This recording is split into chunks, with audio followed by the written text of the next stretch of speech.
gramatis. Sebelum masuk pelajaran lagi, izinkan kami untuk berkenalan terlebih dahulu. Saya Salma Siti Nurdiana dengan NIM BM 054. Saya Lisa Siti Sokalia dengan NIM BM 049. Saya Neres Yanti dengan NIM BM 092. Teman-teman ingat ya, patah hati memang berat, tapi pada presentasi kali ini kalian akan mendapat pelajaran yang lebih berarti daripada menunggu dia yang tidak pasti. Siap, Bu. Pada akhirnya dari mulai presentasinya, materi yang pertama akan disampaikan oleh saya sendiri mengenai konflik.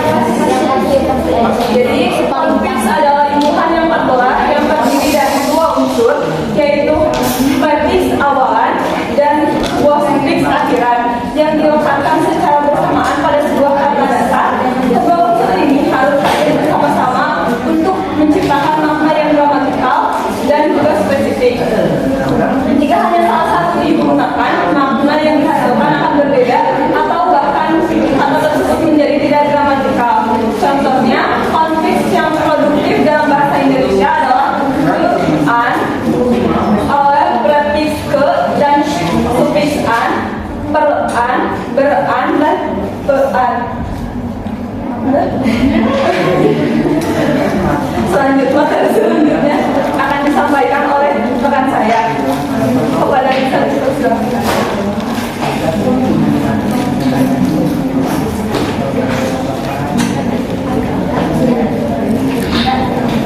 Baik, untuk selanjutnya adalah materi al-work dalam konflik. Al-work adalah karya bentuk dari sebuah konflik yang muncul akibat pengaruh lingkungan kronologis di sekitarnya. Pada konflik, variasi al-work ini paling sering dan kompleks terjadi pada bagian konfliknya, sementara bagian sufiksnya umum stabil. Nah, konflik ini tidak mengalami variasi al-work, artinya bentuk ke tetap ke tidak berubah menjadi ke dan lain-lainnya. Bentuk an juga tetap stabil. Nah, mengapa hal itu terjadi? Karena an tidak dipengaruhi oleh kodam awal pada dasar. Ini bersifat monologi sentral sehingga tidak perlu menyesuaikan diri secara budaya. Nah, contohnya yaitu yang pertama adalah konflik soal. Konflik ini relatif stabil dan tidak memiliki banyak varian awal konflik. Bagian ke tetap digunakan tanpa perubahan bentuk pada hampir semua kata dasar. Nah, contoh yang pertama itu setelah saya cari di KBBI ternyata tidak memiliki makna, jadi kita langsung saja ke contoh yang kedua yaitu kekurangan. Nah, kekurangan ini kata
pengkaji atau pengkembali.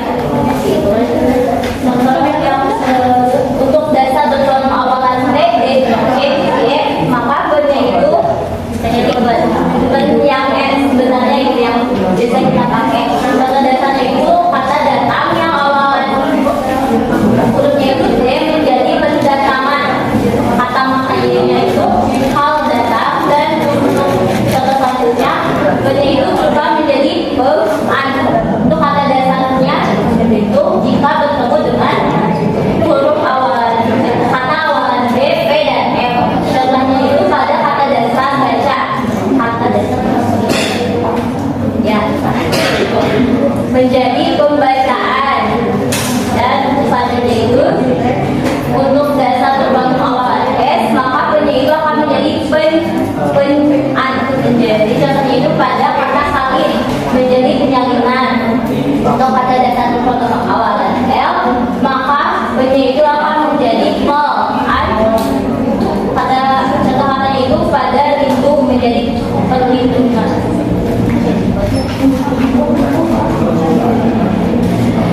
Yang ketiga itu adalah ada konflik Quran. Ini juga memiliki bentuk yang stabil dalam penggunaan baku. Contohnya itu kata dasar air menjadi barisan, rumah menjadi pernikahan. Yang keempat, konflik Quran. Konflik kalau yang bentuk secara konsisten bersama digunakan pada kata dasar yang berbentuk awal. Yang contohnya itu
Nah, untuk perbuatan seperti membuat menjadi perbuatan, kata menjadi perkataan.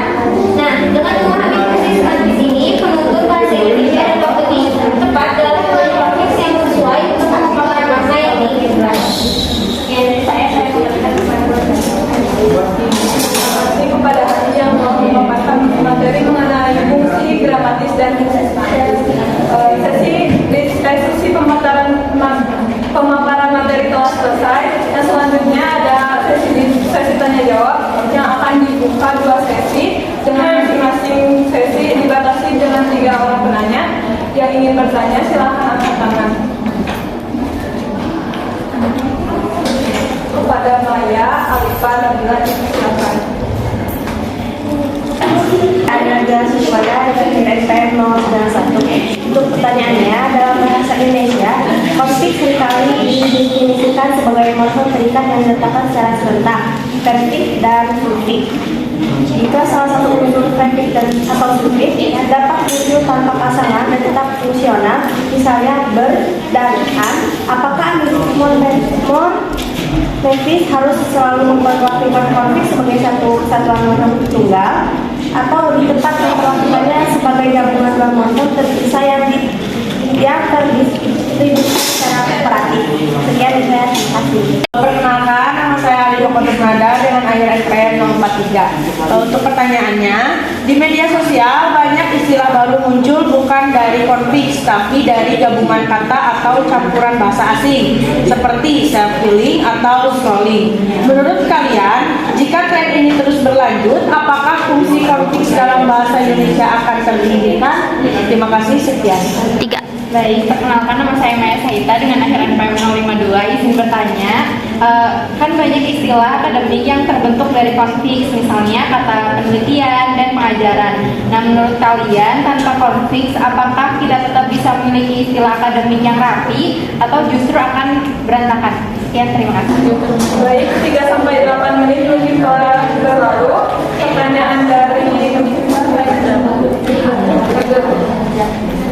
Pertanyaan dari Nabila akan dijawab oleh Hani. Kepada Hani, persilakan. Baik, terima kasih. Saya akan menjawab pertanyaan dari Nabila. Untuk pertanyaannya, dalam bahasa Indonesia, konflik seringkali didefinisikan sebagai morfem terikat yang diletakkan secara serentak, prefix dan sufiks. Jika salah satu unsur prefix atau sufiks dapat muncul tanpa pasangannya dan tetap fungsional, misalnya ber dan an, apakah analisis morfemis harus selalu melakukan konflik sebagai satu kesatuan morfem tunggal, atau lebih tepat memperlakukan sebagai gabungan dua morfem terpisah yang distribusi secara kooperatif? Saya jawab, ini memang salah satu perdebatan yang cukup pasif dalam analisis morfologi. Ada 2 sudut pandang yang bisa dipertimbangkan. Yang pertama, sebagai satu kesatuan morfem, sirkumfix atau konfix. Nah, analisis tradisional dalam tata bahasa Indonesia cenderung melihat konflik sebagai morfem tunggal yang tidak bisa dipisahkan. Alasannya, meskipun unsur ber dan an bisa muncul terpisah ketika digabung, mereka menghasilkan makna dan fungsi baru yang khas, tidak sekadar akumulasi makna masing-masing. Contoh, beran, berlarian, bukan hanya berlari tambahan, tapi ada makna kolektif ataupun berulang.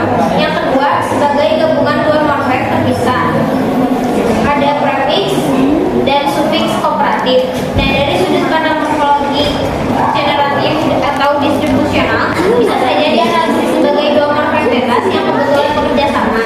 Ber dan an memang punya fungsi sendiri, sehingga secara formal bisa diperlakukan sebagai morfem terpisah yang jika hadir bersamaan menimbulkan efek semantis khusus. Nah, pendekatan ini menekankan produktivitas dan kombinatorialitas nafix, bukan mengikatnya dalam satu unit. Dan yang ketiga, posisi kompromi, fungsi pengelola bentuk. Dalam kajian struktural bahasa Indonesia, banyak yang mengambil jalan tengah. Secara formal, konflik ini diperlakukan sebagai satu morfem karena menghasilkan fungsi semantis baru. Tapi secara analitis, unsur pembentukannya tetap dikenali sebagai prefix dan sufiks. Jadi keputusan analisis sering tergantung kepada kerangka teori yang dipakai. Ada struktural atau deskriptif menjadi satu morfem, sedangkan generatif atau komputasional menjadi dua morfem kooperatif. Kesimpulannya, konflik bisa dipandang sebagai morfem tunggal dalam perspektif tradisional bahasa Indonesia, tetapi dalam kerangka morfologi modern, terutama analisis formal dan distribusional, bisa juga memperlakukannya sebagai gabungan dua morfem terpisah yang saling melengkapi. Ya, dari saya kembalikan kepada moderator.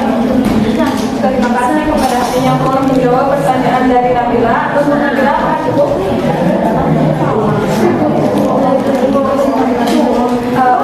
Apakah ada yang mau menyanggah atau menambahkan? Lanjut saja pertanyaan yang kedua dari Alfa. Akan dijawab oleh saya sendiri. Pertanyaannya, di media sosial banyak istilah baru muncul dari konflik, tetapi dari gabungan kata atau kumpulan bahasa asing seperti self-healing atau drawing. Menurut kalian, jika tren ini terus berlanjut, apakah fungsi konflik dalam bahasa Indonesia akan terpinggirkan?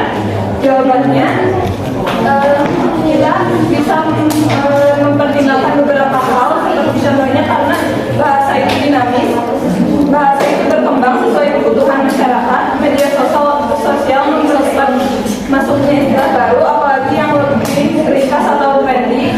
Jadi memang ada potensi penggunaan konflik tradisional jadi berkurang. Lalu ada konflik masih bisa dipakai di ranah formal, di karya ilmiah, berita resmi, atau pendidikan. Bentuk konflik seperti peran, perjuangan, kekan, kebersamaan,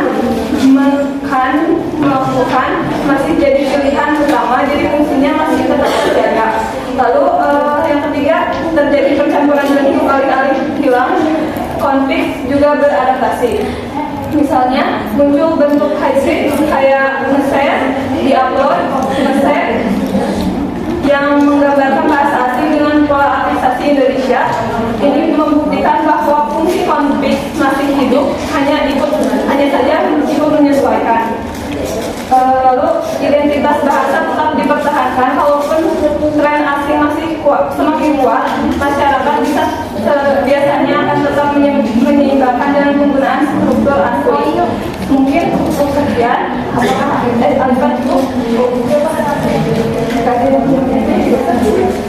Selanjutnya pertanyaan dari Maya akan dijawab oleh Risa. Risa dipersilakan. Baik, ini saya akan menjawab pertanyaan dari Maya. Pertanyaannya, yaitu banyak istilah akademik yang terbentuk dari konflik, misalnya penelitian, pengajaran, konflik, atau konflik akademik yang rapi atau justru akan terasa berantakan. Jadi, tanpa konflik itu bahasa akademik akan terasa kurang rapi dan tidak sistematis. Nah, bisa jadi berantakan. Kenapa?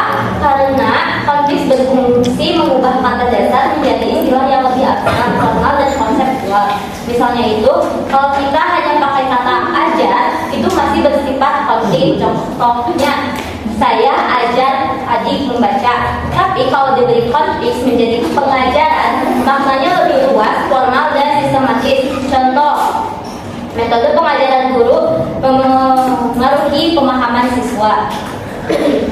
Jadi konflik sangat penting dalam bahasa akademik. Tanpanya istilah akan terasa seperti obrolan sehari-hari dan yang sederhana, kurang rapi, dan tidak menunjukkan kedalaman makna. Itu mungkin dari saya kembalikan kepada moderator. Selanjutnya akan ada sesi kedua yang ingin bertanya, silakan angkat tangan. Kenapa saya Jalan Sambil Menggarap dengan Airan IPM nomor 7? Izin bertanya, dalam PPT menyajikan contoh seperti kehendakan dan pendatangan.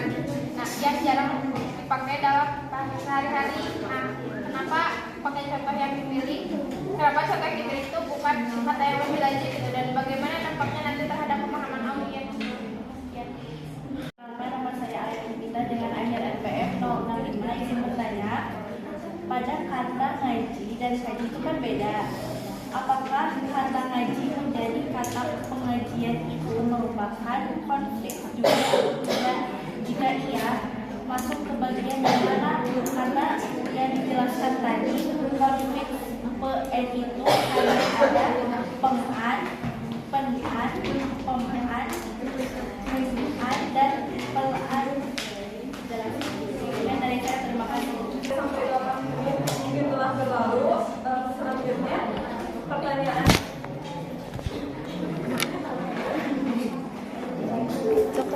Lanjutin. Pertanyaan dari Zahra akan dijawab oleh Hani. Kepada Hani dipersilakan. Terima kasih kepada saya untuk menjawab pertanyaan dari Zahra. Saya ulangi pertanyaannya. Dalam PPT menyajikan contoh seperti kehendakan dan pendatangan yang jarang dipakai dalam bahasa sehari-hari. Mengapa contoh yang dipilih bukan kata yang lebih lazim dan bagaimana dampaknya terhadap pemahaman audiens? Kenapa contoh yang dipilih itu jarang dipakai? Karena dalam PPT ini menunjukkan kaidah morfologis secara murni, jadi mengambil contoh sesuai pola konteks, meski hasilnya tidak lazim dan dipakai dalam percakapan sehari-hari. Kata seperti kehendakan dan pendatangan memang bisa terbentuk secara teori dari aturan aksesasi, tapi dalam praktik bahasa Indonesia, bentuk yang lazim dipakai adalah kehendak atau kedatangan. Lalu yang kedua, kenapa dampak pada pemahaman audiens? Nah, jika contoh yang jarang digunakan dipilih audiens, terutama pada mahasiswa atau siswa, bisa bingung dan mengira bentuk itu salah, padahal sebenarnya hanya tidak produktif dalam pemakaian. Hal ini bisa membuat pesan materi tidak tersampaikan secara maksimal karena peserta lebih fokus mempertanyakan keanehan kata daripada memahami konsep morfologi yang ingin dijelaskan. Akibatnya, pemahaman berkurang dan contoh jadi kurang efektif sebagai sarana pembelajaran. Sebaiknya, gunakan kata yang lebih lazim seperti kehendak, kedatangan, pembacaan, dan perlindungan agar audiens cepat menangkap pola halomorf dan fungsi konflik. Lalu, jelaskan bahwa secara teori juga memang ada bentuk lain yang tidak populer, tapi dalam pemakaian sehari-hari dipilih bentuk yang umum. Yang saya kembalikan kepada Terima kasih kepada Hani yang telah menjawab pertanyaan dari Zahra. Apakah cukup? Pertanyaan selanjutnya dari Alia akan dijawab oleh Risa. Kepada Risa. Baik, di sini saya akan menjawab pertanyaan dari Alia. Pertanyaan itu kata ngaji dan ngaji itu beda. Apakah kata ngaji menjadi kata pengajian itu dipengaruhi oleh konflik juga atau tidak? Jika iya, masuk ke bagian yang mana? Karena yang dijelaskan tadi konflik itu hanya pem, dan pem. Jadi kata pengajian itu masuknya itu ke dalam pem. Kenapa ke dalam pem? Nah, yang saya jelaskan tadi itu kan jika bertemu awal K, G, H, dan A, dan sebenarnya harus ada tambahan yaitu jika awalnya juga dengan maka akan masuk ke pem. Jadi kan jika awalnya itu maka masuknya itu ke yang pengajian. Kan ada KGH, A itu harusnya itu ada lagi yaitu global dan jadi masuknya itu ke dalam pengajian pengan itu. Sekian dari saya serahkan kepada moderator. Iya, kalau sama itu masuknya ke dalam pengan. Terima kasih kepada Risa yang telah menjawab pertanyaan dari Alia. Sesi tanya jawab telah berakhir. Izinkan saya untuk menyampaikan kesimpulan. Jadi kesimpulannya, konflik merupakan salah satu jenis artis dalam bahasa Indonesia yang memiliki peran penting dalam pembentukan kata. Konflik terdiri dari dua unsur yang terpisah, yaitu prefiks awalan dan sufiks akhiran, yang harus hadir secara bersamaan untuk membentuk makna gramatikal dan yang spesifik. Beberapa konflik yang produktif dalam bahasa Indonesia antara lain keluhan, peran, beran, dan se-nya. Fungsi gramatikal konflik terutama adalah pembentukan nomina, verba, dan adjektiva, sehingga dapat mengubah kelas kata dasar. penambahan atau modifikasi makna, seperti menyatakan keadaan, proses,